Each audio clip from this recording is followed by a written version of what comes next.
चंद लड़कों के बीच में एक लड़की जाती है और चेहरा खोली हुई है, लेकिन बस ऊपर से पर्दा डाले हुए है और लोगों के बीच में जाकर अल्लाह अकबर का नारा लगा देती है। थोड़ी देर के लिए शाबाशी मिल जाएगी, थोड़े देर के लिए जज्बाती मुसलमान जज्बात में बह जाएंगे और उस लड़की की आवाज में आवाज मिलाकर फिर कलकत्ता में भी एहतिजाज होगा, कर्नाटक में भी एहतिजाज होगा, बंबई में भी एहतिजाज होगा। लेकिन हम इस एहतिजाज को सही नहीं मानते हैं।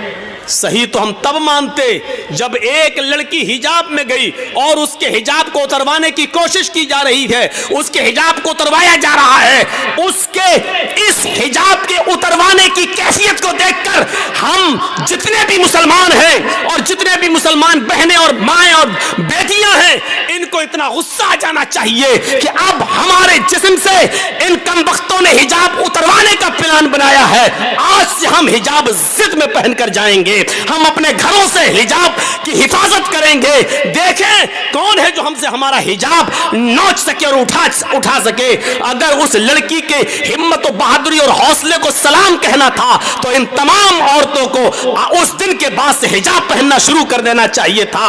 अगर ये सारी हिंदुस्तान की औरतें हिजाब पहनना शुरू कर दें, बुर्का ओढ़ना शुरू कर दें, चेहरा छिपाना शुरू कर दें, देख लीजिए डिबेट कितनी जल्दी बंद हो जाएगी और फिर कोई आदमी हिजाब पर फिर पाबंदी नहीं लगाएगा, क्योंकि वो जान जाएगा कि अब मुसलमान एक जख्मी शेर की तरह है। इसकी एक औरत से अगर हिजाब उतरवाया तो ये सारी की सारी औरतें हिजाब पहनने वाली बन जाती हैं। तो इसलिए इसको छेड़ो ही मत, ये होना ये चाहिए था। लेकिन हुआ ये कि हम एहतिजाज कर रहे हैं और चुनाव के बाद 10 मार्च के बाद ये एहतिजाज बंद हो जाएगा। क्यों? क्योंकि इसको चुनाव के लिए लाया जाता है और ये बार बार उठेगा और जब भी चुनाव आएगा इस तरीके के मुद्दे उठेंगे, क्योंकि इससे हिंदू और मुसलमान दोनों का ध्रुवीकरण किया जाता है। हम इस साजिश को नहीं समझ पाते हैं। हमारे अंदर ईमान कितना है ये हमें अंदाजा लगाना चाहिए। आपने एक पतंग को देखा होगा, पतंग उड़ती है, क्यों उड़ती है? हमने उस पतंग को उड़ाया, आगे बढ़ी, हमने ढील दी, वो और आगे बढ़ी, हमने और ढील दी, हल्का सा इशारा किया, फिर ढील दी, वो और आगे बढ़ी। हवा उसको बुलंदी पर ले जा रही है। वो पतंग बुलंदी पर क्यों पहुंची? कौन लेके गया? हवा। लेकिन थोड़ी देर के बाद आप देखते हैं दूसरी पतंग आती है और इस पतंग की डोर को काट देती है, इसके धागे को, मांझे को काट देती है। मैं कहता हूं हवा तो वही है जो अभी उस पतंग को ऊपर लेके जा रही थी, लेकिन जब उस पतंग की डोर कटती है तो फिर हवा उस पतंग को ऊपर लेकर क्यों नहीं जाती? अभी पतंग ऊपर लेकर जा रही थी, लेकिन अभी हवा उस पतंग को ऊपर लेके जा रही थी, लेकिन जब पतंग की डोर कटती है तो फिर वो हवा उस पतंग को ऊपर नहीं ले जाती है, बल्कि उसको जमीन पर आना पड़ता है। वही पतंग जो अभी ऊपर उड़ रही थी अब डोर से रिश्ता तोड़ती है तो वो हिचकोले खाते हुए, जंपिंग करते हुए, कूला मंडियां खाते हुए वो जमीन पर गिरती है और जमीन पर भी फिर वही हाल होता है। छिछोरे लड़के, अनपढ़ लड़के मोहल्ले के अंदर जिनको स्कूलों कॉलेजों में जाने की फुर्सत ना हो, ऐसे छिछोरे लड़के उस पतंग के ऊपर टूट पड़ते हैं और उसकी छीना झपटी करके उसके टुकड़े टुकड़े कर देते हैं। ये पतंग जो आसमान की बुलंदी को छू रही थी इसलिए क्योंकि वो अपनी बुनियाद से जुड़ी हुई थी, अपनी डोर से रिश्ता मजबूत की हुई थी, बुलंदी पर जा रही थी। लेकिन जब उसकी डोर को, उसके धागे को काट दिया गया, उसके बुनियाद से को तोड़ दिया गया, तो फिर वो पतंग फिर एक बालिश भी ऊपर नहीं जा सकी। फिर वो कुला मंडियां खाते हुए, जंपिंग करते हुए जमीन की ऊपर आती है, जमीन पर आती है और गिरती है और जमीन पर बैठे हुए लड़के उस पतंग को फाड़ देते हैं, लूट लेते हैं। एक पतंग पर 20 लड़के गिर पड़ते हैं कि हमें मिल जाए, हमें मिल जाए, और छीना झपटी में उस पतंग के पर खच्चे उड़ जाते हैं। वो पतंग जमीन पर क्यों आई? पतंग का डोर से कट कटकर जमीन पे गिरना हमें ये मैसेज दे रहा है कि पतंग ने अपनी डोर से अपना रिश्ता तोड़ लिया है। जब इसने अपनी बुनियाद से रिश्ता कनेक्शन खत्म कर लिया है तो अब बुलंदी नहीं मिलेगी, आसमान की ऊंचाई नहीं मिलेगी। अब बुनियाद से रिश्ता खत्म करने के बाद जमीन पर आना पड़ेगा। जिल्लत उसका मस्कन बनेगी, जिल्लत उसका मुकद्दर बनेगी। अब वो बुलंदी बुलंदी पर नहीं जा सकती है क्योंकि बुनियाद से उसने अपना रिश्ता तोड़ा है। मुसलमानों, जब तक तुम कुरान से, ईमान से अपने रिश्ते को मजबूत रखोगे, बुलंदी करोगे, अल्लाह की कसम ऊपर जाओगे, अल्लाह की कसम इज्जत मिलेगी। वो भेड़ों बकरियों को चराने वालों को इज्जत किसने दी है? इसी कुरान ने दी है। वो उमर जो कभी कोई गुस्सा बर्दाश्त नहीं करते थे, वो उमर जो जनाब मोहम्मद रसूलुल्लाह सल्लल्लाहु अलैहि वसल्लम की गर्दन भी उड़ाने के लिए निकले थे, उस उमर को 22 लाख मुरब्बा मील का हुक्मरान किसने बनाया? उस उमर को इतनी बड़ी जमीन की मिल्कियत किसने अता फरमाई है? इतना बड़ा बादशाह, इतना बड़ा हाकिम किसने बनाया है? 22 लाख मुरब्बा मील पर हुकूमत किसने की? हजरत उमर ने। हजरत उमर फारूक को हुक्मरान बनाया तो इसी कुरान करीम की दावत ने, इसी कुरान करीम ने, इसी ईमान के रिश्ते ने। उमर की हैसियत ईमान लाने से पहले क्या थी, लेकिन जब उमर ने ईमान से अपना रिश्ता जोड़ा तो तरक्की करते गए। इतनी तरक्की की कि अल्लाह के नबी को भी कहना पड़ा, लहू काना बादी नबीयुन लकाना उमर, अगर मेरे बाद कोई नबी होता तो वो हजरत उमर होते।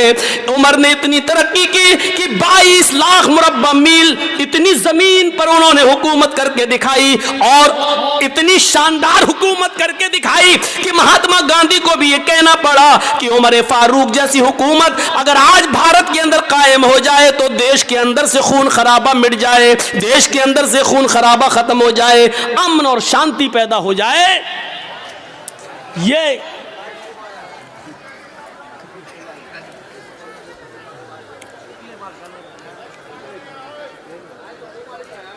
ये हमारे ईमान का हाल है। छोड़ दीजिए, कोई बात नहीं, छोड़ दीजिए। कोई लेडीज़ ही उनको कह दे जो लाइट मार रही है लाल वाली, कोई बच्ची होगी, छोटी होगी, हरकत कर रही होगी, छोड़ दे। बैठिए।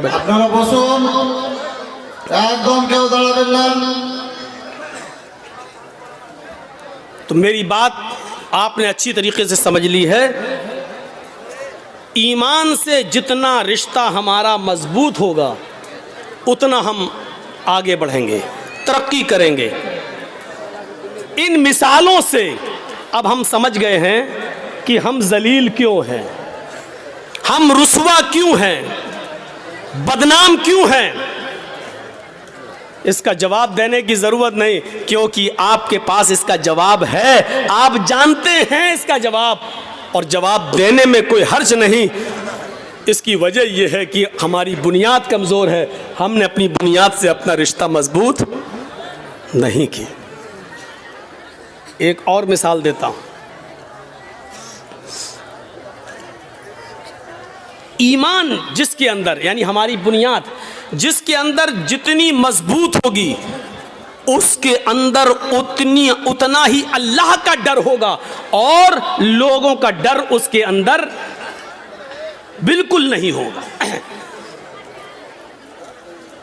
जो जितना ज़्यादा जिसके अंदर ईमान होगा वो उतना ही ज़्यादा अल्लाह से डरेगा और लोगों से उतना ही ज़्यादा बेखौफ होगा। कभी आपने देखा है, एक मिसाल पर गौर कीजिए, अभी थाने से एक पुलिस वाला आपके बस्ती में आ जाए, उसको मुखबिरी मिले कि फ़लाँ जगह शराब वराब पी जाती है, और वो आ जाए, उसके हाथ में ना लाठी हो, ना डंडा हो, ना पिस्टल हो, ना बंदूक हो, लेकिन वर्दी में आया हो, और आप जानते हैं कि ये मेरे थाने का पुलिस है, तो आप ईमानदारी के साथ बताइए कि अकेला पुलिस वाला है, इसके बावजूद पूरा मोहल्ला, पूरा गांव उसके सामने ऐसे भीगी बिल्ली के तरह खड़ा रहेगा। साहब यहाँ सुना है कि शराब पी जाती? नहीं साहब, आपने गलत सुना है, समझ लो। अगर मुझे पता चला और कोई पकड़ा गया तो बहुत अच्छा नहीं होगा, कानूनी कार्रवाई की जाएगी। वो अकेला पुलिस वाला पूरे गांव पर, पूरे मोहल्ले पर धौंस और धमकी देता चला जाता है, जबकि उसके पास न पिस्टल है, न बंदूक है, न राइफल है, न लाठी है, न डंडा है, लेकिन अकेला चीखता चला जा रहा है, चिल्लाता चला जा रहा है, और हम उसके सामने खड़े, जी जी जी नहीं साहब, कोई बात होगी तो आपको जरूर इन्फॉर्म कर देंगे। अरे साहब हम तो कानून का साथ देते हैं। अरे साहब आप हाँ हाँ साहब साहब कहते चले जाएंगे। मैं पूछना चाहता हूं कि उस अकेले पुलिस वाले से पूरा गांव क्यों डरता है, या यूं कह लो कि पूरे गांव उस एक पुलिस वाले के सामने भीगी बिल्ली क्यों बना रहता है। मैं इसको यूं भी कह सकता हूं कि वो एक पुलिस वाला पूरे गांव वालों के सामने अपने आप को सबसे ताकतवर क्यों समझता है। क्या पूरे गांव के लोग उसके ऊपर टूट पड़ेंगे तो क्या वो सबका मुकाबला कर लेगा? नहीं कर पाएगा। लेकिन इसके बावजूद वो सबसे ज्यादा ताकतवर समझता अपने आप को। क्यों? क्योंकि वो जानता है कि मैं अकेले नहीं आया हूं, मैं सरकारी ड्यूटी पर हूं और मेरे साथ सरकार की मदद है। और गांव वाले भी ये समझते हैं ये अकेला है जरूर, लेकिन ये अकेला नहीं है, आया है अकेला, लेकिन अगर एक थप्पड़ भी इसको मार दिया तो पूरा गांव मेरा छावनी में तब्दील हो जाएगा। क्योंकि अगर उसने एक फोन कर दिया तो मेरे पूरे गांव पर छापा मार दिया जाएगा, छावनी में तब्दील। ये अकेला आया है, लेकिन अकेला है नहीं, सरकार की ताकत है इसके पास, सरकार की ताकत है मौलवी चर्चिस के पास। पूरे गांव के लिए अकेला काफी है, पूरा गांव डरता है। इसी तरीके से एक मोमिन, हम आपको नहीं कह रहे हैं, हमें नहीं मालूम कि आप में कौन मोमिन है कौन नहीं है, हम मोमिन कह रहे हैं। ईमान की इतनी देर तक जो हमने बहस की है और बताया है, उस रोशनी में मोमिन, जो मोमिन होगा वो उसी तरीके से किसी से डरेगा नहीं, उसके साथ आप चाहे कुछ कर डालिए वो डरेगा नहीं, क्योंकि वो जानता है कि मैं अकेले नहीं हूं, ईमान की ताकत है मेरे साथ, अल्लाह है मेरे साथ, जिसके अंदर जितनी ईमान, जितना होगा ईमान, वो उतना ही निडर होगा, लोगों से नहीं डरेगा, सिर्फ अल्लाह से डरेगा। क्योंकि एक पुलिस वाला अकेले जब नहीं डरता, ऐसे ही एक अकेला सच्चा मोमिन भी किसी से नहीं डरता, क्योंकि वो जानता है कि मेरे पास ईमान की ताकत है। और उसकी मिसाल दूं आपको, जंगे बद्र हो रही है, बद्र का मैदान गर्म है, सहाबा की तादाद है सिर्फ 313, और इसके मध्य मुकाबिल जो लश्कर है वो है 1000 से ज्यादा। आपको यह भी बता दूं कि उन 1000 लश्कर के पास, काफिरों के पास तीर भी हैं, तलवारें भी हैं, ढाल भी है, नेजा भी है, घोड़े भी हैं। वो सब नौजवान हैं, हट्टे खट्टे तंदुरुस्त हैं, और सारी चीजें आलाते हर्ब, जंग का हर सामान है उनके पास।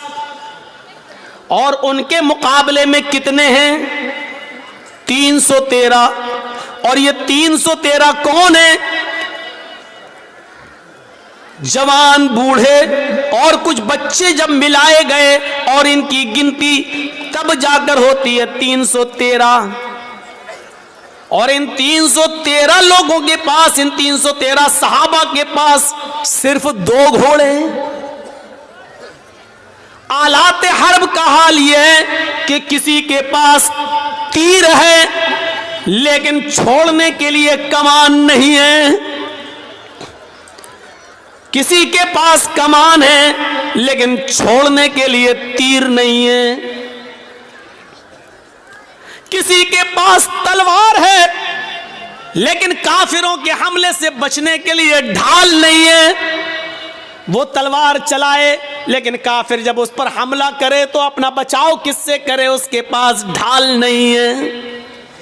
अगर किसी के पास ढाल है तो चलाने के लिए तलवार नहीं है। फिर भी जंग है, लड़ रहे हैं। जरा आपने गौर किया है, ये कोई मुकाबला था कि एक तरफ 1000 से ज्यादा और एक तरफ 313। एक सहाबी के ऊपर 3 से ज्यादा लोग, और इसके पास एक चीज है तो दूसरी नहीं, और उनके पास सब कुछ है। कौन सी चीज है जो इन 313 सहाबा को उनके सामने लाकर खड़ा कर रही है और उनसे लड़ने पर मजबूर कर रही है? ये कौन सी चीज है? बताने की जरूरत नहीं, ये वही ईमान है। ये उसी ईमान की ताकत है। और ऐसी कंडीशन में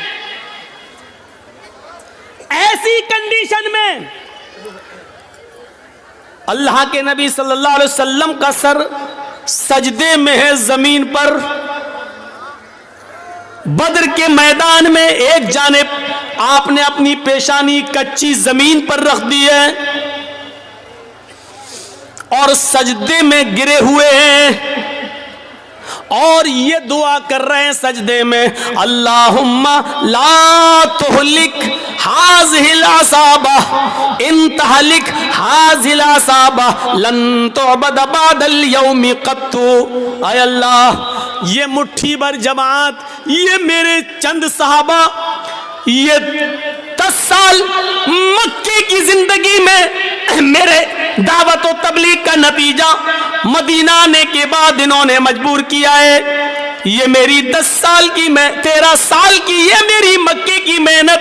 आए मेरे परवरदिगार, मेरी 13 साल मक्के की मेहनत के बाद ये 313 लोग इस्लाम लाए हैं। यही मेरी जमा है, यही मेरी पूंजी है, यही मेरा सरमाया है, यही 13 साल की मेहनत का नतीजा है जो मैंने निचोड़ कर तेरे सामने पेश कर दिया। इलाहुल आलमीन, अगर ये 313 मुसलमान आज हलाक हो गए, मुझ पर ईमान लाने वाले मिट गए, ये 313 अगर आज खत्म हो गए, इन 313 को अगर आज बर्बाद कर दिया गया, इनको काफिरों ने अपने हमले में शिकस्त दे दी, अगर आज ये इस दुनिया से मिट गए, लन तुअबद बादल यौम, ऐ अल्लाह आज के बाद फिर कभी तेरी इबादत इस रूए जमीन पर नहीं होगी। आज के बाद फिर कोई अल्लाह अल्लाह कहने वाला ना होगा। आज के बाद फिर इस जमीन पर कभी सजदा न किया जाएगा। अल्लाहु अकबर की निदा आज के बाद नहीं आएगी। ऐ अल्लाह, अगर तू चाहता है कि कयामत की सुबह तक तेरा नाम तेरा दीन बाकी रहे तो इन 313 मुसलमानों की हिफाजत फरमा। ये मेरी 13 साल की मेहनत का नतीजा है। ऐ अल्लाह, तू इनकी हिफाजत फरमा। ये नबी की उस वक्त की दुआ भी थी जो सजदे में आपने पढ़ी थी। सजदे में अकेले और तन्हे तन्हा सजदे में हम भी दुआ करते हैं, कुछ नहीं होता। या रब्बी या रब्बी या रब्बी, अल्लाह मुझे ये दे, मुझे ये दे, मुझे ये दे। ऊपर से आवाज आती है, मेरे बंदे मैं तुझे क्या दूं? मांग तो तू ये रहा है, लेकिन दूं तो कैसे दूं? मतअमुहु हराम, जो खाना खाकर आया है वो हराम है। व मशरबु हराम, जो पीकर आया है वो भी हराम का है। व मलबसहु हराम, जो कपड़ा पहन के आया है वो भी हराम की कमाई का है। वग़ुज़िया बिल हराम, तेरे जिस्म में जो खून दौड़ रहा है वो हराम कमाई खा खा कर उसी का बना हुआ खून तेरे जिस्म में दौड़ रहा है।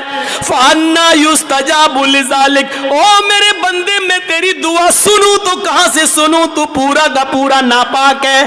खाना तेरा नापाक, कपड़ा नापाक, पानी नापाक, बदन में जो खून दौड़ रहा है वो नजिस और नापाक। आए मेरे बंदे मैं तेरी दुआ सुनूं तो कहां से सुनूं? अल्लाह सुनता नहीं है, ऐसे सुन लेगा अल्लाह? 13 साल की मेहनत के बाद का अल्लाह, ये 313 बर्बाद हो गए। तो कभी इस रुए ज़मीन पर तेरी इबादत नहीं होगी, अल्लाह अल्लाह कोई नहीं कहेगा। ईमान का जज्बा देखिए, क्या था ईमान। 1000 से लड़ रहे। इमाम अहमद इब्न हम्बल के पास एक औरत आती है, गौर करके देखिए इस औरत के सवाल के बाद हमारी हैसियत क्या रह जाती है, जरा तसव्वुर कीजिए।